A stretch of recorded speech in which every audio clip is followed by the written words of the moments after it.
and welcome to this edition of Dirt Talk with Drake York. And today I have Dennis Rodriguez on the show. It's good to have you. Thank you. Good to be here. Today's show will be presented by Chico's Police Officers Association and Smith Racing. Dennis Rodriguez, a longtime non-wing sprint car racer. Dennis, how were you first introduced to the sport of racing? Well, my dad took me to Ascot when I was probably around 5 years old. So that was my first time ever going to Ascot, and I went there every weekend pretty much my whole life till it closed. I worked there, I sold peanuts there.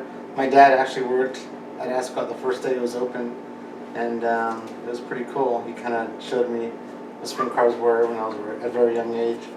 And I actually worked at Ascot too, selling peanuts when I got a little older. So that was my introduction to racing. How old were you when you started driving? Sprint cars, I was 17. I actually had no racing experience when I first started. I did the slick track at Ascot and raced that for a while. I think me and your dad used to hang out over there. That was pretty much my experience. So I started when I was 17 in sprint cars, 410s. Well, you were just talking about my dad. I know you two are good friends from Ascot, and I hear there's a whole, 20 other people that were involved in the Rodriguez and York gang, sort of at Ascot. And I heard a couple of years ago, and now you're still reconnecting with all those people. So what is that like for you to reconnect people you spent your childhood with at Ascot? Well, it's actually very fulfilling. I mean, there's not a lot of people that remember. I mean, lately there's new Ascot craze with the hats and the shirts and everything, but a lot of those people never even went to Ascot. Me and your dad hung out quite a bit when we were younger at Ascot. Played in the stands. A lot of the race drivers' sons would hang out with us, like Buster Bernard's kids, and a lot of other kids, like Clark Tupman's kids and stuff. We'd all hang out and play in the dirt, turn on, and kind of just watch the races. So as you get older and Ascot's now gone, and you see these people that you used to hang out with when you were a kid at Ascot, it's kind of cool, because it's a part of my life that I hold dear to me, because I was young and I was there every weekend, 3 days a week, and it's kind of cool to be with people or talk to people that were involved in that situation back then, and it's kind of fun. Like your dad, he has so much information about Ascot days and all the fun stuff, that we did. It's kind of cool that someone still holds that track, in their heart like he does. It's pretty cool. Well, you were talking about spending pretty much your whole life at Ascot until they tore it down. How sad was that for you when they tore down Ascot? I was pretty distraught. I mean, when you're a kid, I was only like 16, 17, I did get I begged my mom for years to give me a quarter midget or anything to race, like a 3/4 midget to race at Ascot on a little small track, but it just didn't happen. But November of '89, we bought a car from Mike English, a sprint car, and we were able to run 1990, which was Ascot's final year. We were able to run that year and get Rookie of the Year at Ascot that year, and it was a lot of fun. It was a learning curve racing against Schumann and Jimmy Oski and those guys. I didn't have a lot of experience, so I started off kind of slow, but we got pretty quick as the year wound down. So it was a lot of fun, dream come true for sure. You raced at Ascot, which you were just talking about, and I know there used to be a lot of celebrities that come down to watch the races at Ascot. Did you meet any celebrities when you were racing at Ascot? Yeah, even as a kid, I saw a lot of celebrities there. You see like Paul Newman hanging out, or Mickey Thompson would run a sprint car once in a while there, which is kind of cool. They filmed Chips at Ascot, the show Chips, which is a motorcycle cop show. You probably don't know what it is. But that was kind of cool. I met those guys. So there'd be celebrities. They filmed a lot of movies actually at Ascot, quite a few movies. So that was kind of cool. But yeah, there's celebrities there quite a bit. The trophy girls were pretty good there. They're kind of different than most tracks. Ascot was definitely something that was different, and a lot of people my age or a little bit younger or even older could attest to how awesome that place was. Just like Brad Doty at his race just a few weeks, like last month, the Brad Doty Classic in Ohio, I talked to him about Ascot, and he loves that place, favorite track. Of course he won that a lot, but yeah. What series have you ran over the years in your career?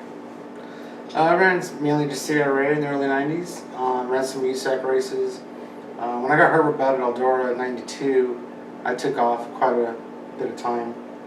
Just injuries and my back weren't very good for a long time. And then in 2004, I started racing at Ventura full time in 360 class there, and I ran up and down Arizona and California between 2006 2009 quite a bit, and then 2010 re-injured my back and kind of took some time off, but we're looking to come back and race again here in a couple more weeks.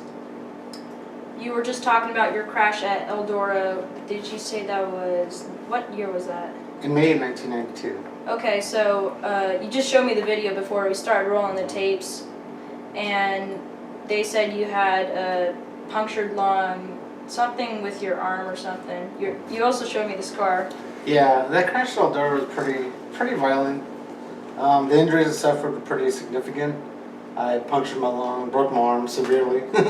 I broke my collarbone, broke my back, suffered a C3 fracture in my neck. It took me about almost 6 months to recover. I was in the hospital for 3.5 months. And I'm just lucky that I was able to survive the crash, because after the crash it didn't give me much of a chance, to be honest with you. Who did you look up to growing up at Ascot? My favorite driver was Jimmy Oskey. In fact, I liked Jimmy Oskey so much that once he flipped at Ascot, I started crying. My dad goes, he's okay, and I started crying. I was like 6. I don't know. I don't know if he was getting hurt, but I'll never forget that. My dad would take me to the pits after the races. Look, he's okay. So I was like, okay. So that was kind of cool. But he was my favorite driver growing up, and I still talk to him all the time and hang out with him. He's a great guy. So when I got to race in 1990 at Ascot, and I got to race with him, it was pretty lifelong dream fulfilled, pretty much. I know your probably favorite track of all time is Ascot, but, well, you've also raced at Ascot, but out of all the tracks you've raced on, what was your favorite? Ascot would be number 1, just because it was Ascot. In the last several years, Ventura is probably my favorite track that still exists. I love racing there. I mean, you can't beat having a track on the water, across the street from the ocean. I raced every weekend for a lot of years. Had a great time, and I'm looking forward to racing there here in a few weeks and running Turkey Night in the sprint car there this year. So definitely Ventura. Santa Maria is a close second, and then maybe Manzanita, but that's gone now too. So I'd say Ventura is my favorite track in Santa Maria. What is your favorite race or event of the season? What is your favorite out of all the events? Well, I'd have to say the Oval Nationals, Paris, because you get all the USAC national guys coming down. It's usually a pretty tough deal, and it's a tough field, so that's usually a lot of fun. My favorite race back when I was growing up was Copper World in Arizona. They run the midgets and Silver Crown cars on the pavement, and the super modifieds and stock cars. So that was always a lot of fun. But that race no longer exists. I know you've raced on pavement before, and of course you've raced on dirt too. Which one was your favorite, dirt or pavement? Dirt's my favorite, obviously, because I ran it so much, and that's what I was introduced to growing up. The pavement is fun. It takes a different driver, different car for pavement. My first race in a sprint car was actually on pavement in Mesa Marin, which is pretty scary, actually. I probably shouldn't have been out there, but it was a lot of fun. And then, yeah, definitely dirt. Dirt takes a different kind of driver, and the track changes quite a bit throughout the night on dirt. In your opinion, who do you think is going to be someone that everyone's talking about in a couple years from now? Well, I said Kyle Larson several years ago, but he's already gone as far as we're already there. we're celebrating his win at Michigan, Yeah. and Kyle, if you're watching, congrats on that, or anyone related to the Larson family. One driver, I think if he gets the right brakes, is Ryan Burnell. He's really good without the wing, with the wing, 410, 360. I think if you get the right brakes and get the right team, he's with the right team out here. I'm talking about the right brakes in the Midwest. It's very hard go from the West Coast in California, and get to the next level. It's just the way it is. Like Kyle had to go to Coons in the Midwest, and if he can get the right breaks and stay healthy, I think he has a good chance of going really far. He has the talent, I know that, and like I said, it's going to take the right breaks for him, to stay healthy. Yeah, Ryan Burnett also becoming a firefighter. He missed the first part of the season doing firefighter training. But now he's racing sprint cars once again and won at Calistoga the first night of the meal race. So that was nice to see Ryan pull into victory lane. Mm-hmm. How has racing changed since you started racing? A long time ago, yeah, I know. I probably have to say, me and your dad were talking about this. And I'm not that old. I'm only really early 40s. I'm not that old, but people think I'm. You're not that old. You're not that old. 100 years old, but not because I went to Ascot. The biggest thing that's changed in racing is the safety advances. I mean, the cars themselves really aren't a ton safer. I mean, the biggest thing is the seats. The full containment seats really keep your body and your neck and your back from moving in such a violent way. The head and neck restraint systems are really good. I've had a few friends get hurt from that though, so it's kind of it's a toss-up. I'm sure it still does better than worse. The most important thing though, I would say, is the seats. That's been a really, a big advancement. The shocks are a lot different on the cars. They are safer. They're a lot faster than they were in the early 90s, a little bit faster. But the most important thing, like I said, is just the seats have been really a big thing in keeping drivers safe lately. Do you have a pre-race or post-race race ritual? No, I try to eat healthy before I race, because I get nervous pretty easily, so I try to watch what I eat, and I always like to make sure that my family is the races if I'm racing, so I always make sure that they have a seat in the stands and stuff, so that's pretty much it, really. Do you have any hobbies when you're not driving a car? Just work's my hobby, and then I like taking my son. He likes to race little go-karts around, Vegas and stuff, and the little tracks there. I take him to do that. He also does karate and football, so he keeps me pretty busy. My other hobby is just going to races. I go to a lot of races, so that's kind of my hobby. If I'm not racing, which I haven't raced very much in the last several years, probably the last 3 years I haven't raced very much because of some back issues. I go to as many races as I can. That's my hobby. What kind of races have you been to this year, and how many have you been, if you keep count? Well, a lot of my friends race, so a lot of times they'll ask, "Hey, come help me on the car. Let's go hang out." And I'm like, "Okay."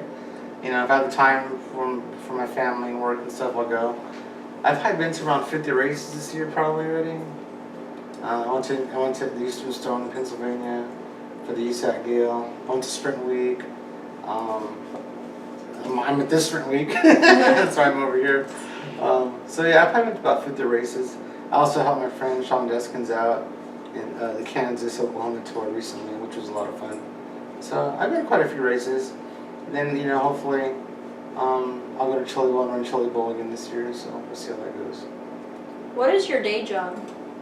I actually sell cars. I buy and sell cars. I'm at auction and stuff, and I just do that for the last several years. I worked for Toyota for quite a few years as well.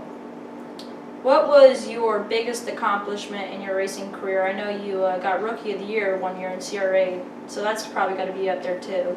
Yeah, that's probably my biggest accomplishment. I never won a 410 feature. Been close. Ascot was so near and dear to me that getting Rookie of the Year was so important to me and my family, because we grew up at that racetrack and that facility, and there's a lot of pressure actually because I had no experience. I don't know how I was going to do it, if I was going to survive the whole season, which I almost didn't, but we were able to get to all the races pretty much and get Rookie of the Year. Yeah. Do you have any plans laid out for the rest of the 2016 season, and do you already have plans set for 2017 yet? Well, this year is the first year that I've been serious about getting back in the car. We're going to probably run the last 3 races of Ventura, And I also plan on running the Western World in Arizona. So those are 4 races, including Turkey Night in the sprint car. Those are my next 4 races this year. And then next year we're going to probably run Ventura mostly, and then maybe some races in Paris as well.